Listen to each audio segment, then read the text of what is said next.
Bueno, gracias por la invitación, felicitaciones por el encuentro. Estuve hoy por la mañana escuchando las tres exposiciones muy interesantes. Quiero aclarar como disculpa que hice lo posible por no venir, porque encontré un argumento que me parecía bueno y propuse que viniera un compañero de 27 años que yo creía que podía dialogar mejor con el perfil de público que son ustedes, pero no tuve éxito, así que van a tener que bancarse un viejo hablando un rato sobre estas cuestiones. De todas maneras, si bien es cierto, bueno, lo que estoy trabajando actualmente es el tema de investigación en economía social y solidaria, y voy a hacer el intento de poner en diálogo estas cuestiones con el tema que los convoca hoy, ¿no? El tema de los modelos de desarrollo, la cuestión del extractivismo, para tratar de aportar desde esa mirada. De todas maneras, me siento relativamente cómodo en un sentido, porque este ambiente me recuerda también parte de mi prehistoria. Yo en una reencarnación anterior participaba de grupos de este tipo. Yo no sé si ustedes conocen, oyeron hablar del Centro Nueva Tierra. Yo soy socio fundador de Nueva Tierra, así que si conocen la actividad, más o menos saben de que he andado dando vueltas por esa experiencia, y otra experiencia que tal vez conozcan, pero son demasiado jóvenes, ¿no? Pero existió una experiencia en la Argentina, no sé si todavía sigue, pero ya está medio deshilachada, que se llamó Seminario de Formación Teológica, que duró también unos cuantos años. También participé de eso, así que tengo alguna sintonía con el espíritu que acá los convoca, y voy a tratar de tener en cuenta y prestar atención a esas cuestiones, más allá de la investigación en economía social, ¿no? En primer lugar, le digo que me gusta el título, me gusta la manera en que lo formularon el título, Alternativas al Modelo de Desarrollo, porque yo noto que muchas veces hay como demasiada bronca con el desarrollo, ¿no? Incluso, bueno, basta de desarrollo, se habla de postdesarrollo, antidesarrollo, y a mí me parece que la forma en que ustedes lo plantean está bien, está bien, es la manera en que yo comparto la idea, buscar alternativas al modelo de desarrollo, ver de qué otra manera es posible pensar cómo desarrollarnos como sociedad, como personas, como seres humanos. Entonces eso me parece un acierto que quiero subrayar, porque hay leves cambios de palabras que nos llevan a callejones sin salida, en mi percepción, ¿no? Por ejemplo, hablar de que no tiene sentido el desarrollo, o hablar de postdesarrollo, etc. Y después lo voy a explicar un poco más cuando entremos más en el tema. Desde la perspectiva que nosotros trabajamos en la economía social y solidaria, una referencia importante es sobre la cuestión de la teoría, ¿no? El famoso tema de la teoría y la práctica, que muchas veces se lo presenta como contradictorio, o se identifica la teoría con el bla bla, con el palabrerío. Incluso creo que en uno de los folletos de presentación se hablaba de algo de litros de tinta, para referirse a lo que se hablaba en los ámbitos académicos, de universidades. Y yo quiero hacer una pequeña referencia a eso, porque tiene mucho que ver con la posibilidad de construir un modelo alternativo de desarrollo. Es verdad que hay muchísimo palabrerío, y que hay muchísima repetición, y que hay litros de tinta poco útiles. Pero también es cierto que nos falta teoría. Al menos en economía social y solidaria, la teoría está muchísimo más atrás que la práctica. Las prácticas van muy por delante de lo que es la posibilidad de ponerle palabras a esas experiencias. Hay prácticas riquísimas, innovadoras, extraordinarias, que todavía no tienen un sustento, no están adecuadamente conceptualizadas, ya no sabemos cómo leerlas, cómo hablar de ellas, y hablamos con palabras viejas de cosas que son nuevas. Estamos encontrando experiencias innovadoras, de producir economía, de consumir, de organizarse, de organizar el trabajo, de pensar el trabajo, y no se nos ocurre a veces ninguna palabra mejor que microempresa. Eso es un ejemplo de lo cortos que estamos en la manera de hablar de lo que hacemos. Yo creo, por eso creo que a mí me gusta una palabra, una frase que suele usar mucho nuestro jefe de equipo, digamos, José Luis Coragio, que él dice que la economía social son prácticas buscando sus conceptos. Prácticas buscando sus conceptos. Son sobre todo prácticas que están buscando sus conceptos, buscando los conceptos adecuados.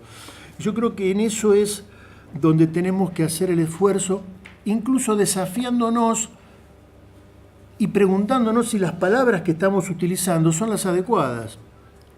Yo acá encontré un dibujito que me gustó. ¿Vieron las geishas japonesas que usan esos zapatitos chiquitos?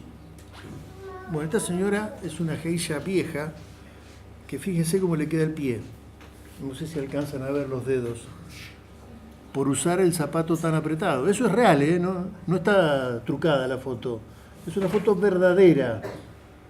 Es decir, como tienen que adaptar el pie, le siguen usando el zapatito chiquito, y eso nos pasa a veces cuando las realidades están cambiando y nosotros queremos seguir usando las palabras viejas, que ya no están conteniendo lo que está pasando.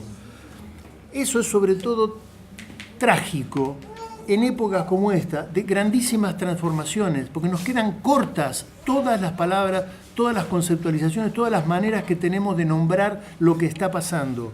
Entonces ahí hay un desafío muy grande, pero es un desafío que no se resuelve en los escritorios ni con los libros. Se resuelve con una mirada crítica de las prácticas que cada uno de nosotros estamos haciendo, pensando nosotros nuestra realidad. A veces, esto también tiene mucho que ver con la manera en que nosotros entendemos la economía social. A veces se entiende como que, bueno, están los que hacen y están los que piensan. Y eso es una tragedia. Si otros piensan mis prácticas, es como que cortan mi naturaleza humana. O sea, la capacidad de pensar sobre las propias prácticas es lo más natural que tiene que ver con el ser humano, pensar la propia práctica. Y a veces está la idea de que los que hacen no tienen que pensar y los que piensan no tienen que hacer. Ahí hay una división que es fundamental superar, y que es importante entonces que todas las prácticas tengan una dimensión reflexiva y una dimensión, la palabra teórica por ahí no tiene buena prensa, pero sería una reflexión teórica, pensar sobre lo que hacemos, leer lo que hacemos, buscar los conceptos adecuados para interpretar lo que estamos haciendo, y que eso sea parte de nuestra práctica, que las evaluaciones que hacemos, que los papelógrafos que vamos juntando, sean fuente permanente de construcción de nuevas teorías. No son un bollo para tirar después que le sacamos la foto y quedan como memoria de encuentro. O sea, son producción teórica. Estamos produciendo pensamiento. Entonces me parece que desde el punto de vista de la economía social, todo lo que podamos aprender como reflexión de nuestras prácticas es un aporte que no esperen que venga de otro lado. No va a venir de los escritorios, va a venir del esfuerzo que cada uno de nosotros haga de pensar colectivamente las propias prácticas. Sobre todo, se suele decir que vivimos en una sociedad del conocimiento. Cada vez hay menos trabajos que no se hacen atrás de una computadora o que se hacen alejados de la cuestión del conocimiento. Entonces es importante que las prácticas que hacemos nosotros nos ayuden a ir construyendo ese conocimiento y construir esas nuevas teorías.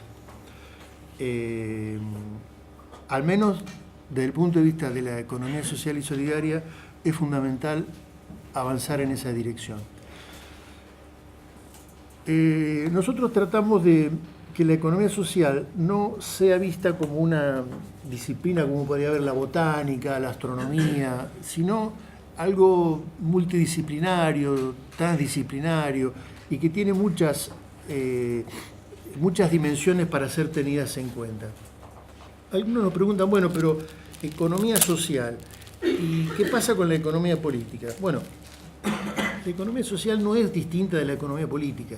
Es la economía política que pone manos a la obra. Es decir, asumimos toda la crítica de la economía y las ciencias sociales, asumimos esas miradas críticas, pero la tarea de la economía social no termina denunciando lo terrible y lo malo que es el mundo y lo injusto que está distribuida la riqueza, sino que intentamos poner manos a la obra.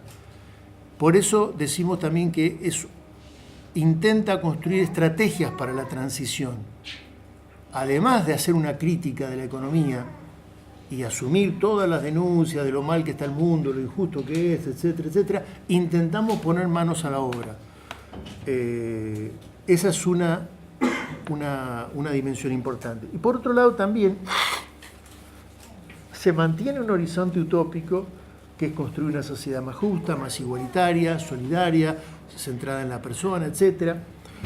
Y para eso se asume que esto no es cuestión de ningún sector predeterminado o de gente iluminada o de algún partido político en particular o de una clase social o de expertos, sino que hay que construir un movimiento, es decir, parte de el horizonte de las acciones que cada uno de nosotros lleva, desde un emprendimiento pequeño que hace alguna actividad concreta para satisfacer una necesidad, tiene que buscar inscribirse en un movimiento de mayor escala, con capacidad y con vocación de transformar la realidad. En ese sentido, a nosotros nos gusta pensar la economía social y solidaria como otra economía distinta, no como un suburbio de lo económico. A veces parecería que la economía social es la economía de los pobres, una economía que se mueve en los costaditos de la economía. Es cuestión del Ministerio de Desarrollo Social, etcétera. Fíjese que casi nunca las áreas de economía social en las dependencias de gobierno dependen de las áreas de economía. Dependen de desarrollo social, es una especie de manera sofisticada de hacer política social. Nosotros creemos que estamos hablando de economía en el sentido sustantivo, puro y duro. En ese sentido, es una disputa que no corresponde únicamente dar en las carreras de economía o en la gente que le gusta la economía o en la gente que piensa economía, porque en todos nosotros, estudiemos o no, nos guste o no la economía, tenemos un sentido común económico que en general está colonizado por una sola manera de ver lo económico. Entonces, una tarea importante que tiene que ver con lo de la crítica de la economía es tratar de empezar a destruir los mitos que están muy presentes en la vida cotidiana y están en el sentido común. O sea, tenemos que descolonizar el sentido común económico que está en nuestras cabezas, en nuestros corazones y en las cosas que vulgarmente decimos. Una cuestión que no es para nada trivial, es una pelea que estamos perdiendo exitosamente, es esta idea de que primero hay que crecer, porque si no se crece, ¿qué vas a repartir? ¿Cómo vas a repartir si primero no creces? Eso parece tan lógico y sin embargo es falso. Es falso. Esa es una de las falsedades que hay que intentar desmontar. Pero fíjense que hasta el mismo Fondo Monetario Internacional ha hecho informes públicos sobre esta cuestión, de que esto es mentira. Esto es mentira, que primero hay que crecer y después distribuir. Lo que pasa es que son estudios que el Fondo Monetario mismo no puede hacer trascender porque va en contra de su naturaleza, pero cuando estudian técnicamente ellos lo dicen. La desigualdad afecta al crecimiento. Si se quiere revitalizar la actividad económica, es más útil impulsar el avance de los estratos con menos ingresos. Y este es un estudio efectivo. Acá está la cita de donde está sacado. Si el 20% más rico aumenta sus ingresos 1%, el crecimiento del Producto Bruto es 0,08 puntos más bajo en los siguientes 5 años. Es decir, si los ricos pasan a ganar más dinero, el Producto Global baja. Y al revés, Si el 20% más pobre aumenta sus ingresos, el Producto Bruto Global crece. Entonces es al revés que lo que veíamos antes de la torta. Es exactamente al revés. No es que primero hay que crecer y después distribuir. No, primero hay que distribuir para crecer. Esos son estudios que están hechos técnicamente, están corroborados, pero ¿qué pasa? No logran perforar el sentido común, porque el sentido común sigue estando colonizado por esta lógica, por esta mentira de que primero hay que crecer. ¿Por qué? Porque se intenta asimilar la economía de un país a la economía de una casa, como si fuera lo mismo, y no es lo mismo, tiene muchísimas diferencias. A ver si me falta alguno de estos. Pero digo, mitos de ese tipo son los que corresponde todo el tiempo. Este es el otro, la teoría del derrame. La teoría del derrame está inspirada en un sentido común que puede tener que ver con que si mi patrón le va bien, por ahí me tira una moneda. Eso puede tener que ver, a lo mejor, en la vida cotidiana. Claro, si el patrón gana más plata, por ahí me tira un pesito más, o me da más trabajo, Pero a nivel global no existe nunca. No es que cuando se llenan las copas de arriba después se van llenando las copas de abajo. Cuando se llenan las copas de arriba hay todo un circuito que hace que el dinero se vaya para otro lado. O sea, no es verdad que cuando se llenó la copa de arriba y el rico ya está gordo nos da de comer a lo que estamos más abajo. No es cierto. Entonces, digamos, una parte muy importante del trabajo de la economía social y solidaria es desmontar todos los mitos que existen. Acá son algunos nomás que yo estoy mencionando, pero no voy a mencionar todos, porque tampoco lo sé todos, pero bueno, me parece que eso es importante. La otra cuestión es, a veces, esta imagen me gustó, la vendría a ser el homo consumes, el hombre consumidor. A veces otra falsedad que está muy en nuestro sentido común económico es que el egoísmo está en la naturaleza humana, es decir, la manera de hacer mover la economía es la codicia. Es decir, cuando uno logra que la persona sea ambiciosa, eso mueve la rueda de la economía y como que habría una naturaleza humana que justifica la economía capitalista, buscar el lucro, buscar cada vez tener más dinero, y eso es totalmente al revés, o sea, no hay ningún fundamento antropológico, no hay nada que diga que el ser humano es así. El ser humano tiene capacidad de adaptación y se construye en función de los sistemas que lo van educando. El hombre económico, el hombre guiado por el interés individual y por el egoísmo, es el hombre que necesitó construir, es el hombre nuevo que necesitó construir el capitalismo hace 4 siglos. El hombre nuevo del capitalismo, lo digo entre comillas, era el hombre egoísta, el hombre que pensaba en sí mismo, el hombre ambicioso, el hombre que quería el afán de lucro. Ese sistema necesitó construir ese hombre. No es que el hombre venía prefabricado, venía con esa característica y que en ese sentido aparecía un sistema que respondía a esa naturaleza humana. La otra cuestión que es importante, pero esto no es un mito, sino es una cuestión que tiene que ver con los hábitos. Estamos muy acostumbrados a identificar trabajo con empleo. Y no son lo mismo. O sea, el empleo asalariado en relación de dependencia es una forma contingente del trabajo, una forma histórica. Es una manera de entender el trabajo y no es la única, ni la primera, ni la última. Es una manera, es un modo de entender el trabajo. Pero fíjense que a veces cuando se dice trabajo genuino, se está pensando en un trabajo, en un empleo asalariado en relación de dependencia.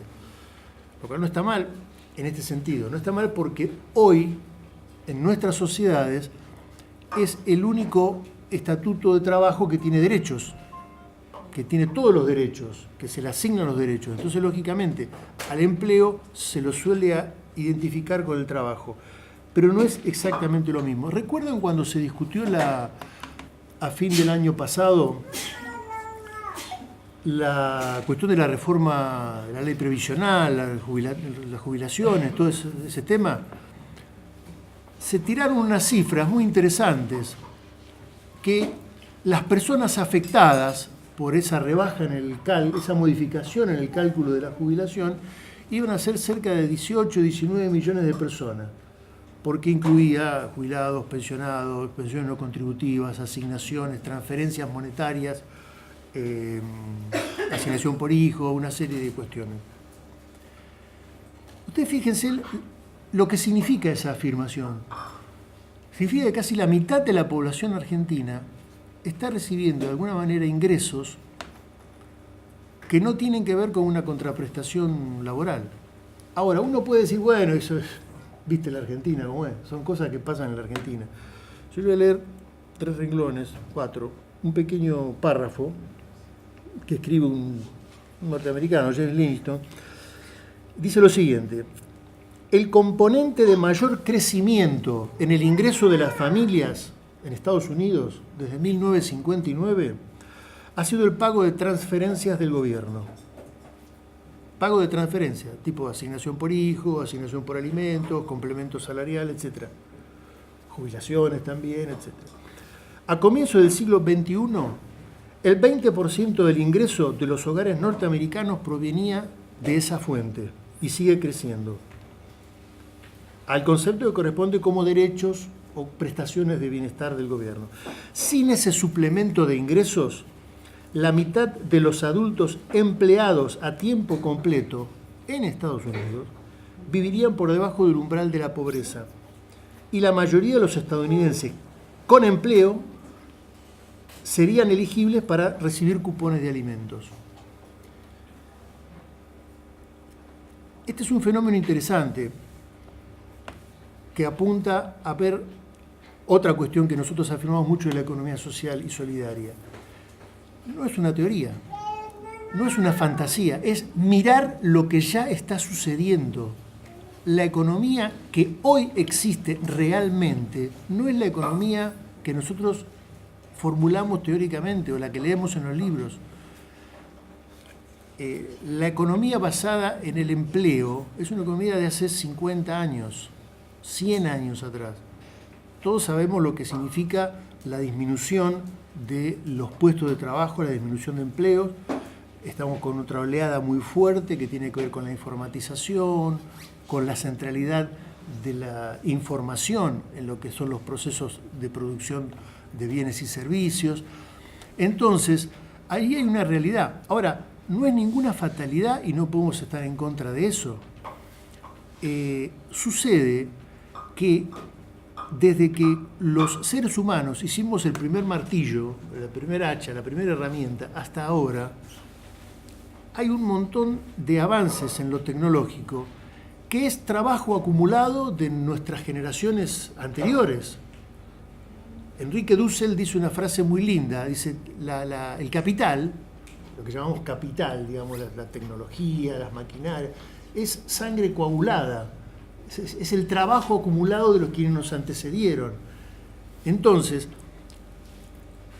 cada unidad de producto, de bien que hay que producir, de lo que se necesita hoy en día para la subsistencia, cada vez requiere menos trabajo vivo, es decir, trabajo de seres vivos, porque está en la máquina la que lo resuelve. Ahora, eso nos crea un problema como sociedad de cómo distribuimos.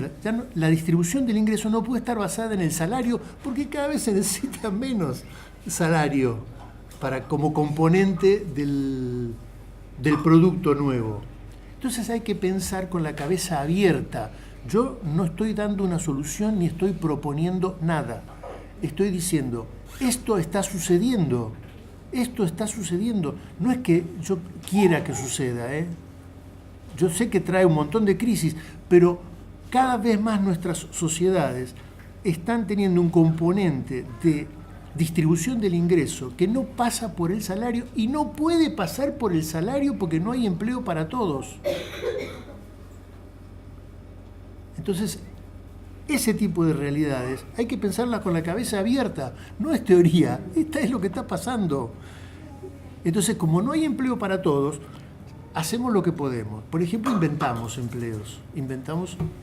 Claro, yo sé que algunos se van a enojar, pero a veces inventamos empleo público.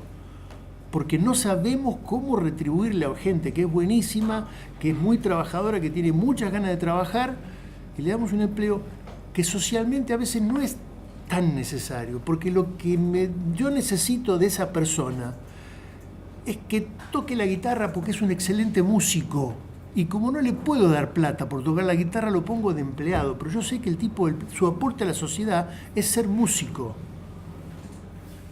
Yo recuerdo una vez en Reconquista, estamos haciendo un trabajo para el INTA, y claro, no debía haber dicho lugar, pero bueno, ponen de secretario de Cultura al poeta del pueblo, porque el tipo era un excelente poeta, escribía muy bien, tipo brillante, no tiene nada que ver con la gestión de la cultura. El tipo merece vivir, merece tener ingresos, merece que como sociedad disfrutemos su poesía, pero la solución no es simularle un empleo público, y hoy no tenemos otra manera de retribuirle. Es decir, tenemos que empezar a homologar como trabajo cosas que no son homologadas como trabajo.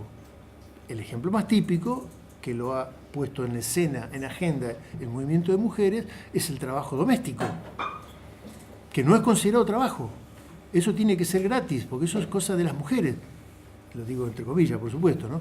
Pero digo, tenemos que poner en agenda que hay un montón de trabajos en el sentido de cosas que como sociedad necesitamos, que tienen que ver con el cuidado, con el arte, con la música, con la cultura, que no son reconocidas como trabajo. Solamente son reconocidas como trabajo si el mercado los convalida como tal. Es decir, si hay alguien que está dispuesto a pagarlo. Y no puede ser el mercado el que determine que eso vale o no vale. Entonces, este tipo de discusiones son las que tenemos que poner en agenda desde el punto de vista de lo económico, porque estoy hablando de mirar con la cabeza abierta la economía que hoy acontece. No estoy proponiendo lo que hay que hacer. Estoy diciendo, miremos que están pasando cosas muy distintas de la economía de los libros. Lo que está pasando en la realidad tiene cada vez menos que ver, o mejor dicho, hay muchos elementos nuevos que no están en los libros y que ya están aconteciendo y que tenemos que prestarle atención si queremos construir una economía diferente, ¿no? Pero además, ojo que los cambios se dan muchas veces sin que nosotros nos demos cuenta o sin que nosotros hagamos demasiado para eso. Otra cuestión que me parece importante, esto me lo había comido porque no había puesto ningún dibujito, con respecto al tema de los mitos, es tratar de dejar de pensar, de tener enfoques meteorológicos de la economía, porque está muy naturalizado la economía como un fenómeno meteorológico. El dólar sube, la temperatura baja, es decir, parecería como que son cosas que acontecen, que la economía acontece. Y la economía no acontece, hay actores, hay sujetos que son los que provocan y los que tienen incidencia en que esas cosas suceden. Basta de mirar lo económico como un fenómeno de la naturaleza, como algo que pasa. Uy, subió el dólar, como si yo subo una escalera. Es decir, no sube el dólar. Hay actores económicos que hacen que el dólar suba. Entonces digo, me parece importante eso. Ahora creo que lo dan menos, pero en una época yo me acuerdo, hace unos cuantos años, yo me acuerdo perfectamente, cuando terminaban los noticieros, daban la temperatura, el pronóstico, el tiempo y el dólar. O sea, eran todas las cosas que dependían de la meteorología. Y eso está muy, muy, muy metido.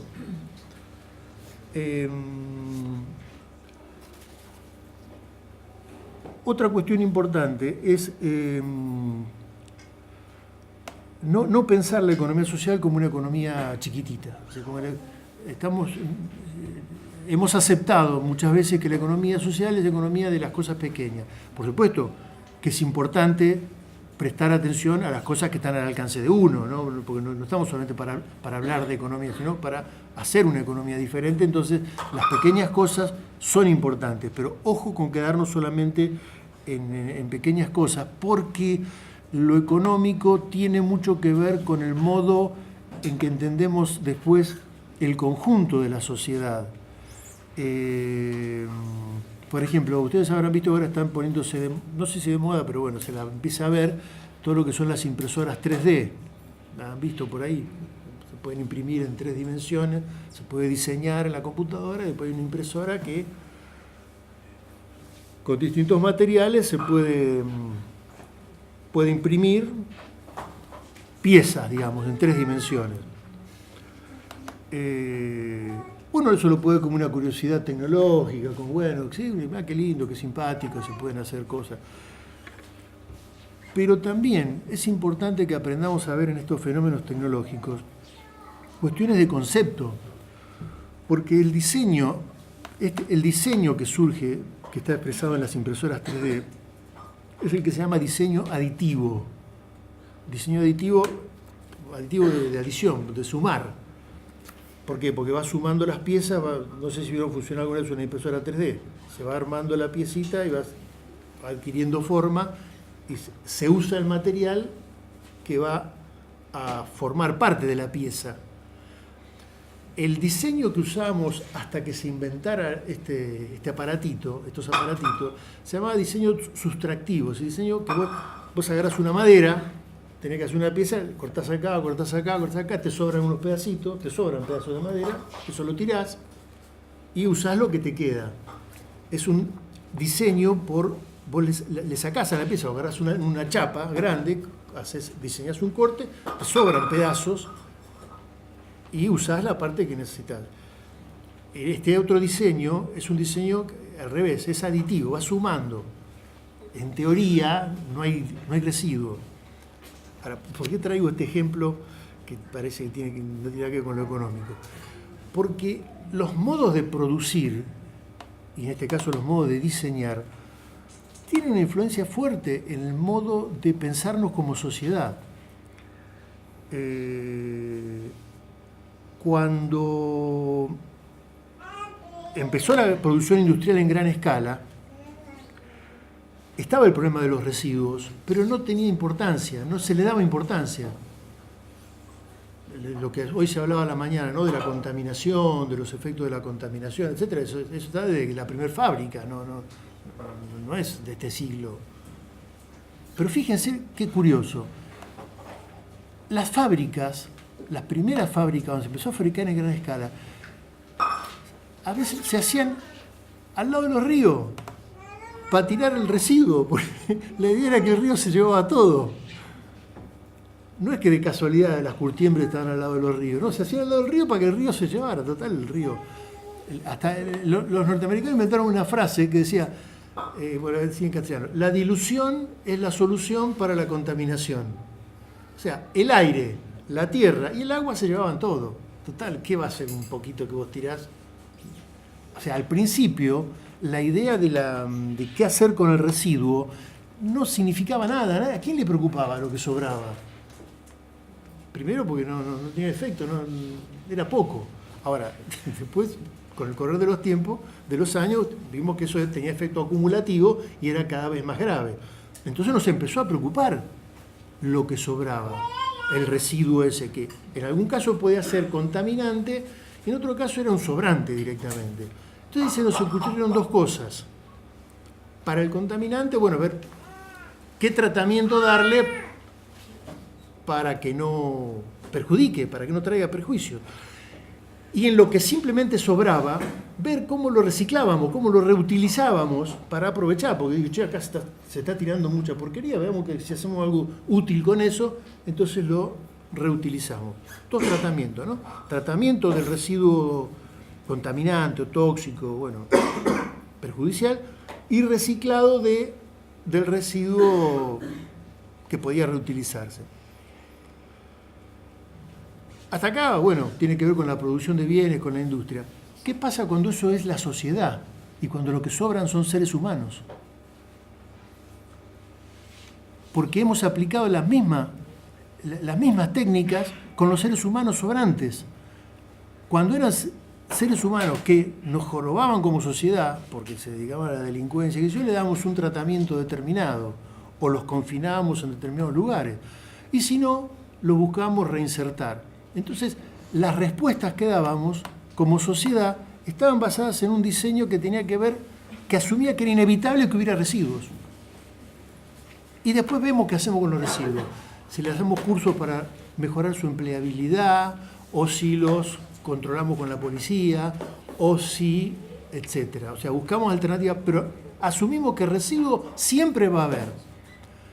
Entonces, no sé si me fui muy lejos con la metáfora, pero pensar el diseño de una sociedad donde no sobre nadie tiene mucho que ver con esta manera que ahora se está inaugurando de un diseño industrial donde no sobra nada. Entonces no despreciemos que a veces el avance de la tecnología nos ayuda a pensar que así es como hay que pensar el diseño de una sociedad. No naturalizando que va a sobrar gente y después vemos qué hacemos, si les pegamos o si los reeducamos, sino pensar una sociedad donde no sobre nadie. Entonces eso tiene que ver con las cuestiones que también nos interesa ver desde la economía social. Y dos cosas más y paso a otro tema. Volver a valorar la cuestión de los bienes públicos. La tecnología cada vez más nos permite acceder a bienes en forma casi gratuita o semi-gratuita. Entonces, valorar que eso está bien que así sea. Valorar que si la tecnología nos permite acceder a bienes públicos, ese es un mecanismo de distribución de lo que hablábamos antes. Si yo tengo televisión gratis, porque hay una televisión digital, satelital o abierta que yo puedo acceder, yo necesito menos plata para pagar la televisión. No necesito plata, porque no la tengo que pagar esa televisión, porque puede ser es provista gratuitamente, como era cuando empezó la televisión, que uno ponía una antena en el techo de la casa y tomaba la televisión. Usted no se acuerda, pero sí me acuerdo. Se ponías una antena en el techo de tu casa y veías televisión. No había que pagar la televisión. Bueno, hoy de vuelta hay tecnologías que permiten hacer eso. Y ahí otra vez nos corre a veces la extorsión del empleo. Nos corre la extorsión del empleo. Pero ¿cuántos empleos se pierden? ¿Cuántos empleos podemos aprovechar de los que colocan de los que tienden el cable? Hay un montón de cosas que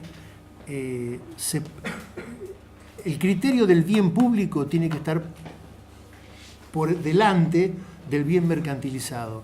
Lo que pueda ser un bien público tiene que ser un bien público, no tiene que ser mercantilizado.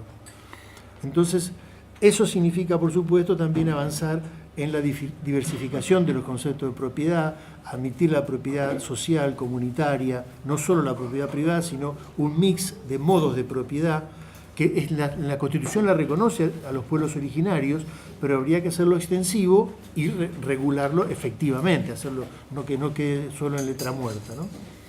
Y lo último, y aquí así cierro la parte de economía social, pensar la economía en clave de derechos. Pensar la economía en clave de derechos, no pensar la economía únicamente en clave de mercado, sino pensarla en clave de derechos. Me parece que eso es una cuestión importante porque pensar solo lo económico en clave de mercado, de productores y consumidores, nos mete en callejones sin salida. E incluso en políticas que son moralmente buenas, terminan siendo subordinadas a esta lógica del capital, porque no se nos ocurre otra manera de inclusión, por ejemplo, que incluir como productor o como consumidor. O sea, incluir a alguien es incluirlo como productor o incluirlo como consumidor. O sea, darle plata para que consuma o que produzca algo. Es decir, pensar en clave de los derechos y no en clave únicamente en clave de mercado, porque eso nos seca un poco la perspectiva. Bueno, a ver, ¿qué tiene que ver con la economía? No, tiene que ver en este sentido, a ver.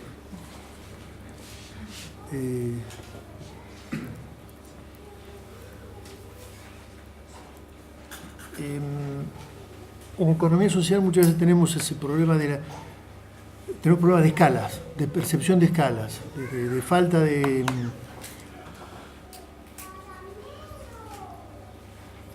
tenemos intervenciones, tenemos discursos que van por un plano y acciones que van por otro plano. Entonces tenemos que poder sincronizar las intervenciones, que lógicamente uno hace cosas que las que están al alcance de uno, de la vida cotidiana, de los grupos donde está, de los medios donde tiene capacidad de incidir. Pero es importante tener en cuenta los contextos y las escalas.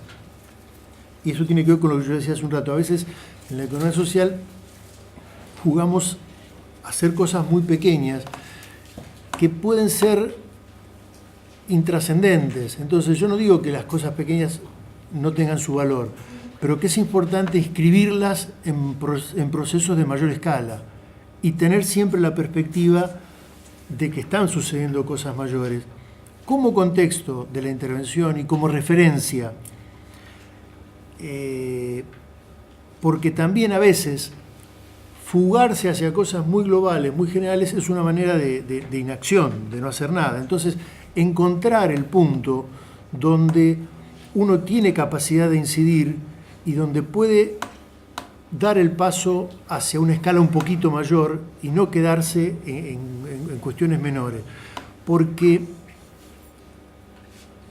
si no, la economía social y solidaria puede ser un componente de la cadena alimentaria del capitalismo. ¿Qué significa esto? Significa que podemos hacer 1000 cosas. Yo a veces discuto con compañeros que están, sobre todo con gente que está en la movida del cooperativismo, y que a veces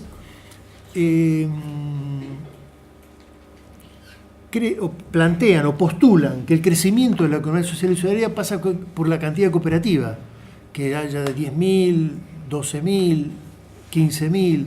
Entonces, cuando haya muchas cooperativas y muchos cooperativistas, entonces listo, ya está, llegamos a la sociedad solidaria. Y no es así. Hay otras cosas que están en juego. Vos podés tener un montón de cuestiones que tienen que ver, que internamente tienen una lógica de solidaridad, pero que se inscriben en un sistema que los manipula y que no tienen nada que ver con la solidaridad. Qué sé yo, en algún sentido Uber es un concepto interesante y lo manejan desde arriba, y hay quien se queda con la parte del león y manipula solidaridades y cuestiones que tienen que ver, que son interesantes. Muchas veces pasa con lo que se llama la economía colaborativa, una cosa interesante, pero hay que ver quién se lleva la parte del león de esa economía colaborativa. Entonces, cuando pasamos el videito anterior, simplemente lo que queremos decir es eso, tener en cuenta las diferentes escalas, tener en cuenta, porque si no a veces podemos estar jugando en movidas que no tenemos ganas de ser instrumentados en ese lado. Entonces simplemente leerlo y tampoco conformarnos con jugar a la casita, ¿no? Porque eso es imperdonable. Si tenemos una actitud crítica respecto del mundo que queremos transformar, no podemos conformarnos con jugar a la casita y decir, bueno, no, yo me ocupo de esto, yo hago esto, yo estoy acá atendemos 3 familias y no me hablen de política. Es decir, yo creo que es importante tener esa mirada global, por lo menos como referencia, incluso para saber dónde está jugando uno, ¿no? Porque a veces uno, sin quererlo, lo cual sería menos criticable, pero a veces no queriendo saber, es parte de movidas mayores que uno tiene que poder dar cuenta de eso, ¿no? No podemos justificarnos porque a veces la mirada prepolítica es una mirada un poco, digamos que no justificable cuando uno tiene una actitud, una capacidad para ver lo que está pasando. Entonces eso, lo de la mirada global me parece importante porque, insisto, de lo que se trata es de construir una hegemonía distinta. No de ser, si nosotros tenemos 50.000 iniciativas de economía solidaria o 100.000, no hay un número que significa que cambió la sociedad. Es decir, si nosotros no pensamos en términos de hegemonía, de sentido común, de las cabezas de la gente, también a lo mejor nos salvamos nosotros individualmente, pero no tiene un efecto en la transformación de la sociedad. Entonces me parece importante tener en cuenta esas cuestiones.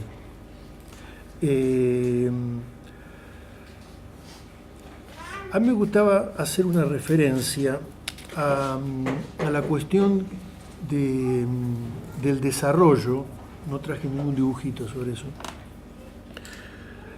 Voy a dejar este que viene después.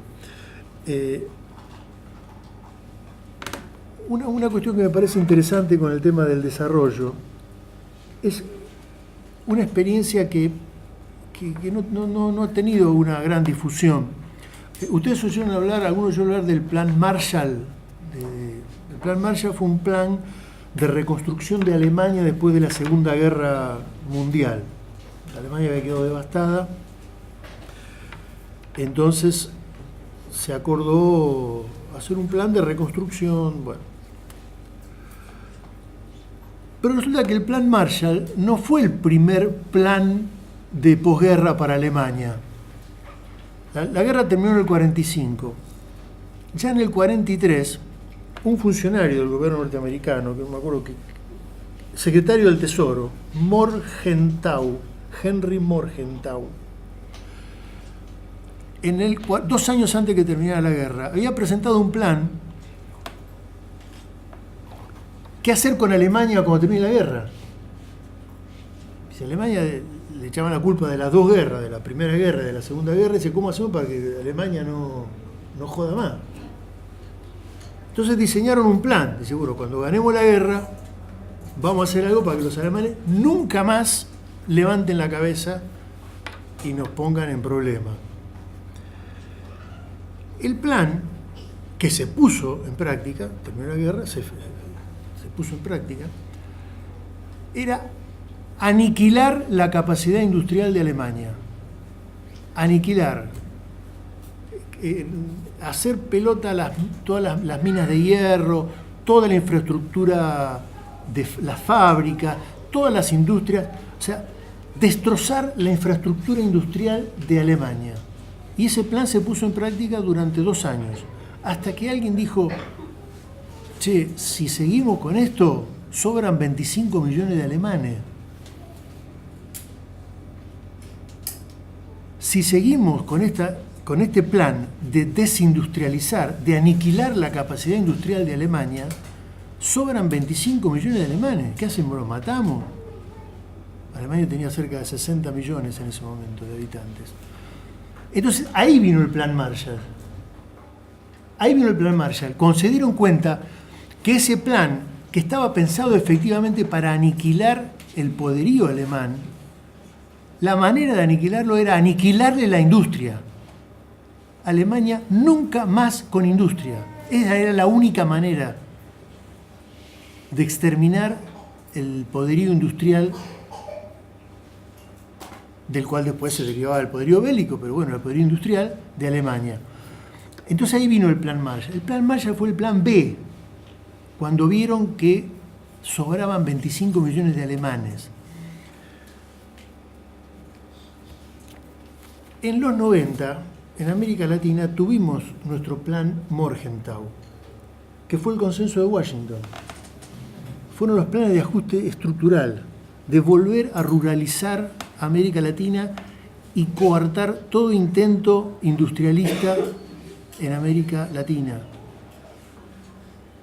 Ese fue el Plan Morgenthau que tuvimos que sufrir nosotros y que todavía hoy sigue estando. Y fíjense que todavía se siguen escuchando planteos de ponernos como modelo a países como Chile o Australia, que tienen 20 millones de habitantes. Eso funcionaría si sacamos de la Argentina 20 millones. Hoy nos quieren poner como modelo de desarrollo a un país como Chile, que tiene 18 millones de habitantes. Podríamos ser como Chile, sobramos 22, ¿no? 22 millones sobramos. O Australia, que tiene 25 millones y 3 habitantes por kilómetro cuadrado. Entonces, ojo con ese tipo de cosas, porque no estamos hablando de historia, estamos hablando de cosas que quieren que sigan pasando hoy. Aniquilar la capacidad industrial, el desarrollo tecnológico de un país, significa aniquilarlo como país, subordinarlo eternamente. Digo esto porque, y ya vamos llegando al extractivismo, porque creo que hay que ser cuidadoso con no tirar el bebé con el agua sucia. El desarrollo tecnológico es importante, es fundamental. No es trivial dejar de construir el ARSAT. no es una cosa menor. Muchas veces, incluso con discursos progresistas, se nos quiere empujar a la ruralidad, a volver a ser un país pastoril. Ojo con eso. Incluso agencias de cooperación, yo soy testigo, porque yo he hablado directamente con compañeros que de excelente corazón, muy bien, déjense joder con la industria. La Argentina no tiene nada que... A mí me lo dijo personalmente un compañero del Comité Católico francés, gente buenísima, que colabora muchísimo, pero si no hay una vaca y un poco de pasto, no les interesa.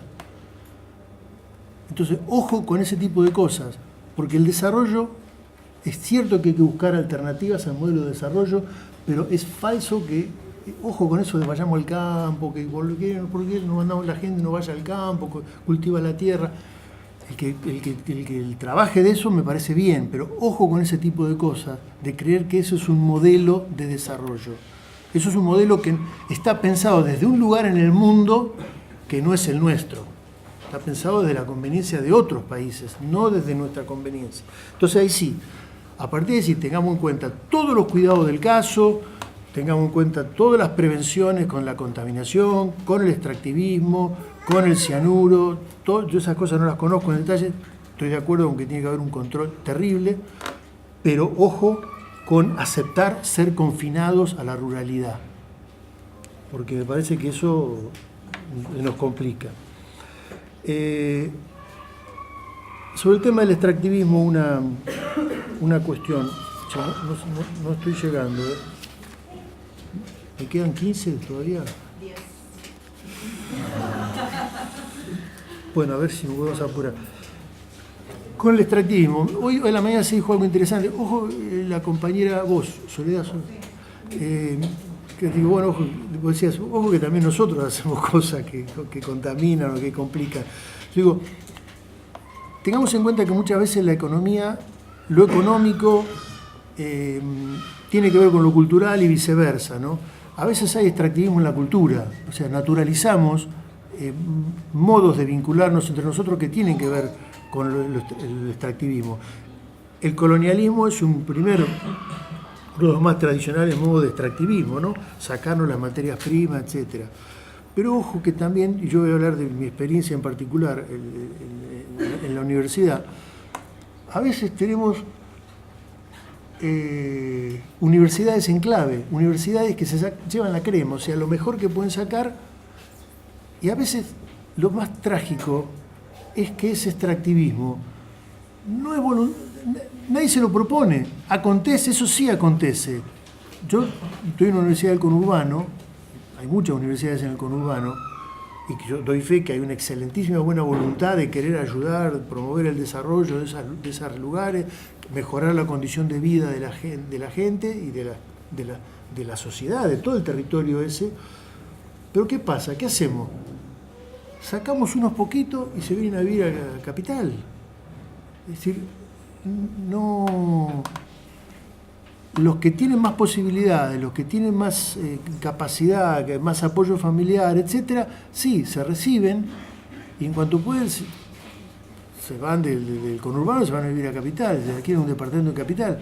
Es decir, funcionamos como una maquila, o sea, o los insertamos en circuitos globales del conocimiento. Hay universidades que se promocionan a sí mismas diciendo que, ojo, si estudias acá te damos un título de Italia, de qué sé yo, y te podés viajar. O sea, funcionamos dentro de la lógica extractivista, sacar lo mejor, la universidad como una especie de banco de salvavidas, que encima no hay para todos, pero bueno, salvamos alguno y bueno, universidad o escuela, puede ser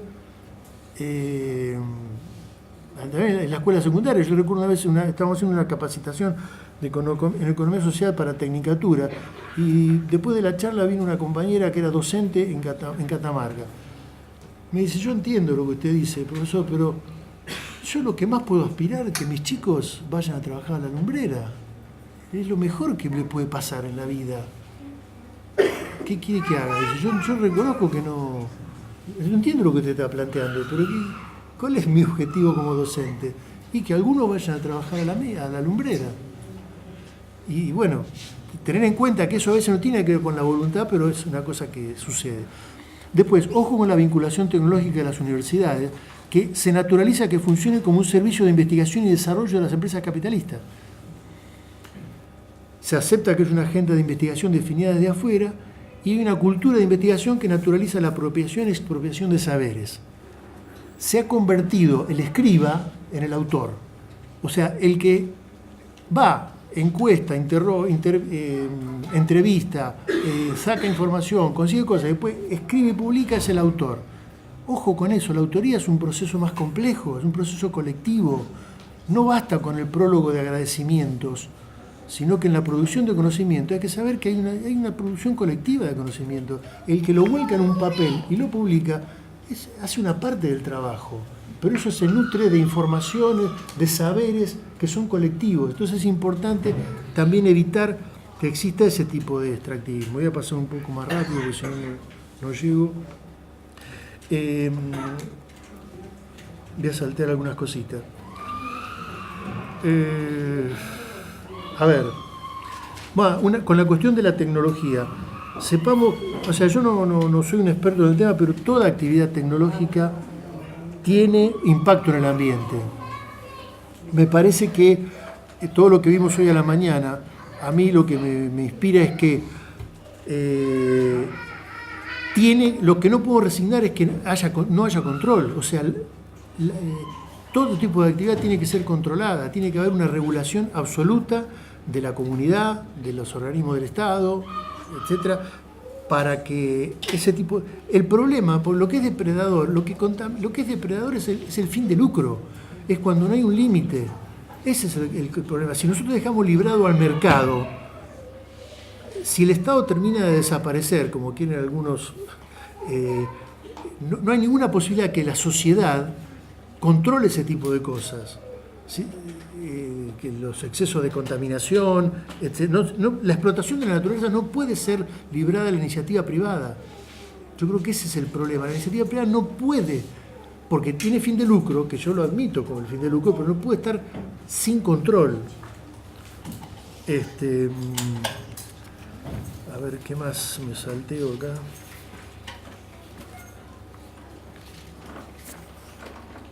Bueno, voy a pegar un saltito acá. Acciones concretas. Me parece que es importante hacer cosas, no solo denunciar. Es decir, y ahí, contrariamente a lo que puede haber pasado cuando hablaba de las cosas globales, tener en cuenta lo global, pero hacer cosas concretas. Siempre es más valioso hacer cosas concretas que solo la denuncia. Por ejemplo, yo escuché hoy en la mañana lo de las consignas, no a la mina y no a las represas. Comparto. Digo, ¿no será posible traducirlo en consignas positivas? Es decir, yo sé que a veces un no es más fuerte, pero a lo mejor, no sé, sí a la soberanía sobre el agua, qué sé yo, no sé. Yo sé que no es tan simpático, tiene más punch decir no esto, pero encontrar la manera de convertir en propuestas propositivas, afirmativas, las cosas que hacemos. Después, en las intervenciones en economía social, me parece que es importante pasar de la lógica de proyecto a lógicas de más largo plazo. Me parece que todavía, no sé en el caso de ustedes, porque no conozco las experiencias de ustedes, pero las experiencias que conozco están muy marcadas por la lógica de proyecto. Se formula el proyecto, me lo financian, empieza, termina.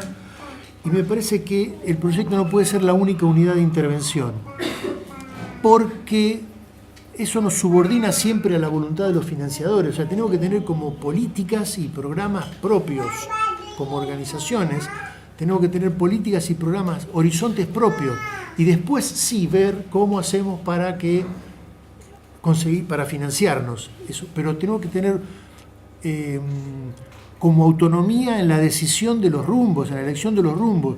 Si no, me parece que el trabajar exclusivamente en lógica de proyectos termina en una especie de prostitución, porque uno va atrás de la plata. Bueno, che, hay plata para discapacidad. Bueno, hagamos un proyecto de discapacidad. Hay plata para esto. Entonces, me parece que es importante tener un horizonte de más largo plazo para que las posibilidades de financiamiento se inscriban en lo que nosotros queremos hacer y no ir de un lado para otro, ¿no? La otra cosa que valoro muchísimo de esta convocatoria y que me gustó mucho de todo el tono como que estaba formulada es la cuestión de los jóvenes, ¿no? Que por lo que leía es uno de los ejes de trabajo y la mayoría de ustedes son muy jóvenes. Pero yo lo quisiera valorar desde otro punto de vista. No solo los jóvenes como objeto de intervención, sino como rescatar la mirada joven.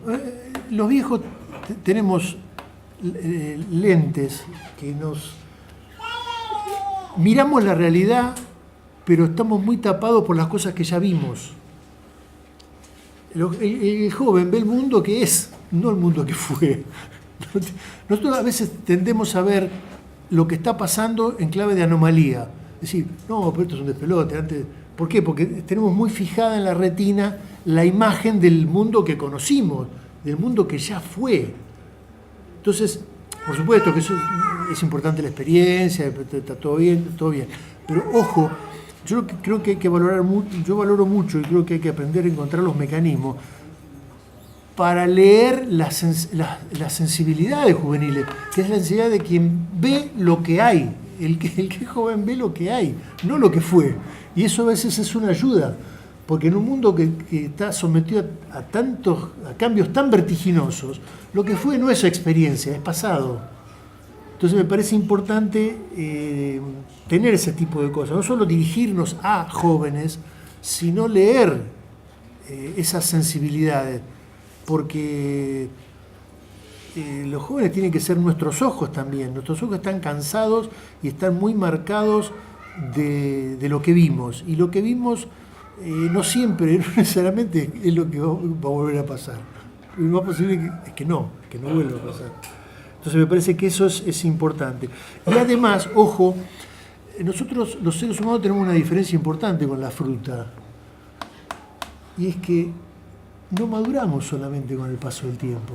Alguien cree que, mira la experiencia que tiene. No, hay gente que es vieja, es solamente vieja. Entonces no es cierto que por el solo paso del tiempo alguien tiene experiencia. Por el paso del tiempo sos viejo nada más. Entonces, ojo con eso de creer que por ser viejos es sabio. No es así. Yo conozco a mis pares y me conozco yo y no es una cosa automática. Peor aún, en instituciones comandadas por viejos pasa algo terrible a veces. Y es que uno se va cansando y cree que lo que hay que cambiar lo que está cambiando es el mundo. Y el cambio es uno que yo me cansé. Entonces uno empieza a tener metas más bajitas. Entonces, ojo con instituciones que son controladas por gente muy mayor como yo o peor todavía. Entonces me parece importante eso. El tema de la moneda social. Hay un camino que no lo hemos dado todo suficiente importancia, que es el tema de la moneda social. Utilizar monedas alternativas. Nosotros, la crisis del 2001, no solo fue una cuestión dramática, dolorosa y difícil, sino que perdimos una batalla. Y perdimos la batalla de interpretación de lo que fue dar la pelea en contra de la dolarización de la economía. Si no había trueque y cuasimonedas, en el 2002 no teníamos moneda nacional, teníamos dólar, como tiene Ecuador. Y nosotros lamentablemente hemos perdido la batalla de la interpretación de ese fenómeno y hoy identificamos todo tipo de mecanismo de intercambio que no pase por el billete, por la moneda nacional, como fracaso, como pobreza, como miseria. Ojo con eso, no es así, no es necesariamente así. Hay que volver a explorar mecanismos que la moneda es un mecanismo de intercambio. Hay países y ciudades que utilizan monedas complementarias. Se usa en Barcelona, se usa en Lisboa, se usa en Suiza. Usan monedas alternativas. Cuando hay problemas de dinero, cuando falta plata, falta circulante, echan a rodar esas monedas, después las retiran. Nosotros en nuestras comunidades se puede hacer lo mismo. Desmonetizar los intercambios es algo positivo, no es algo negativo. Entonces, en la Argentina está la experiencia de moneda par, que se está generalizando, algunos la deben conocer, y si no buscan en internet, moneda par, que está generalizándose un sistema, gracias a los avances tecnológicos, no utiliza billetes, es por internet, es una aplicación en el celular. Absolutamente transparente, absolutamente controlados todos los intercambios, y se utiliza como mecanismo de intercambio, como si fuera un trueque con una moneda. O sea, utiliza la tecnología de cadenas de bloques que utiliza el Bitcoin, pero el Bitcoin lo utiliza con fines especulativos, pero se utiliza para intercambios de economía social. Entonces, exploremos la moneda social, que es un recurso interesante al cual no hay que cerrarse. Lo de movidas mayores, bueno, inscribirse siempre que se pueda en movidas mayores. Está bien que hagamos una experiencia chiquita, un emprendimiento chico, pero tratemos de inscribirlo en movidas mayores, movidas globales. Esto de las movidas ambientalistas me parece una cosa interesante. Inscribirnos en movidas mayores. Comunicarnos, me pareció extraordinario todo el equipo de filmación, registro y qué sé yo, no porque me estén filmando a mí, sino porque me parece que eso es un salto enorme, que la comunicación vaya más allá de los que participan del evento. O sea, ir generando registro y sistematizaciones y recursos de comunicación que vayan más allá de las 50, 100 o 200 personas que participan de un evento. Tener siempre permanente la dimensión comunicacional, me parece que eso es fundamental. Séptimo, ya terminamos, las defensorías.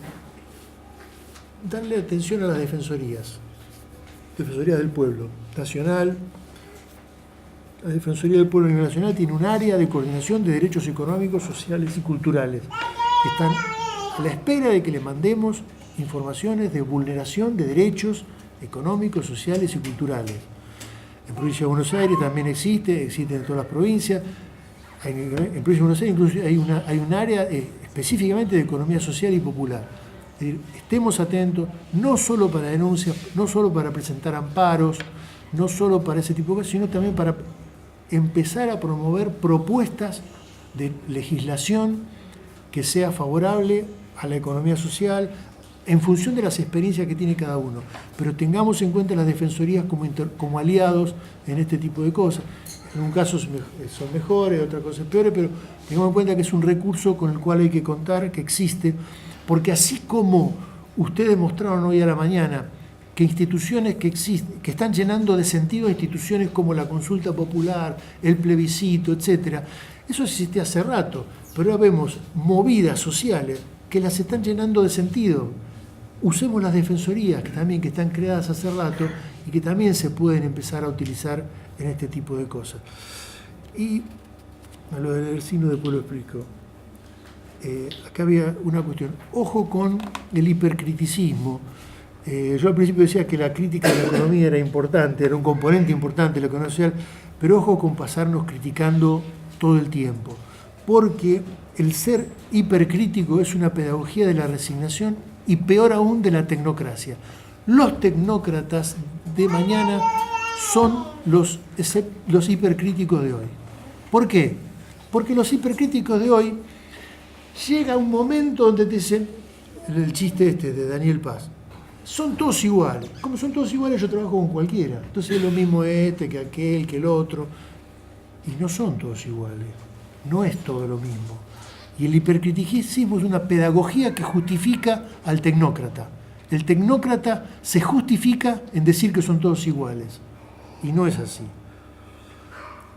Bueno, con la comunicación también, ver qué comunicamos. Porque a veces, más allá del discurso, hay que tener cuidado de que lo que estemos comunicando con nuestra comunicación no verbal sea de escepticismo o de resignación. Leer cuál es nuestro no verbal. Si nosotros estamos diciendo agarra esto porque esto es lo último, o estamos comunicando esperanza de que se puede cambiar. Y finalmente, un dibujito que me gustó, el tema de leer signos, ¿no? Poder mirar en las experiencias pequeñas que uno a veces encuentra, la sociedad por venir, lo que está por venir. Durante mucho tiempo, en las ciencias sociales en general, en la economía social, en sociología también, se era muy escéptico, se veía muy mal a una disciplina como la teología. La teología, ¿qué tiene que ver con la ciencia, la teología? Sin embargo, últimamente, en las ciencias sociales están apareciendo la valorización de esta capacidad de leer signos, que es el núcleo central del logos de la teología. O sea, la teología, su objeto de estudio, no lo puede encuestar, o sea, a Dios no se lo puede agarrar, medir, no hay manera cuantitativa de aplicar una técnica para medirlo, solamente puedes leer signos. Y las ciencias sociales están empezando a leer eso. En historia, Carlo Ginzburg, un historiador italiano, habla del paradigma indiciario, o sea, que es la sabiduría del vaqueano, que ve un pastito doblado y te dice cuántos caballos pasaron. Entonces, empezar a leer en cosas que apenas están emergiendo en la sociedad, ver lo que viene, ¿no? Boaventura de Sousa Santos habla de sociología de las emergencias, la sociología de lo que va saliendo. Entonces, empezar a ver en pequeñas experiencias la posibilidad de lo que está por venir o de lo que queremos que venga, ¿no? Entonces me parece que eso es positivo y es un camino para la economía que queremos construir, ¿no? Bueno, hasta ahí me apreté mucho, pero hasta ahí llegamos con el horario.